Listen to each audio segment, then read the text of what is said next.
يا مواطن يا مصري أن تقتنع فيه، لا تصدق إعلامك اللي يقول لك أن دول الخليج بحاجة. لا، دول الخليج أنتم اللي بحاجتنا، لسنا نحن من بحاجتكم.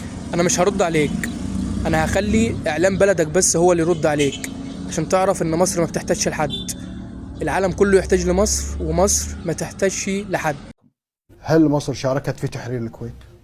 القوات المسلحة المصرية شكرا لدوركم المشرف في حرب تحرير الكويت، ولا عليكم من الألسن الأخرى. مصر نعم كان لها فرقتين وكان لها مجموعة صاعقة وإحنا تدربنا عندهم. يكفي مصر أنها دربت اللواء مالي اللي دربونا في أنشاص. أنا كنت في مدرسة الصاعقة قبل زيهم، ماخذ دورة قادة كتايب صاعقة. فلما صار الحرب ودزوا متطوعين كويتيين دربونا المصريين وعطونا أسلحة، تدربنا معاهم في أنشاص شهر كامل في مصر. حولوا 1200 مدني إلى عسكري في شهر واحد. النسق الأول لازم تدخل القوات الخليجية، هم اللي يعرفون الأرض، ما يصير أنت تدخل. أنت بلدك محتلة تبي تقول والله حطوني اللواء الأخير، لا. المصريين دخلوا مع جهة اللواء 35 مع السالمي وصلوا إلى قاعدة علي السالمي. بس طبعا أبناء الأرض هم أولى أن يكونوا في بداية الصفوف. مصر شاركت فرقتين ومجموعة صاعقة، يعني لواء صاعقة وبكل تجهيزاتهم.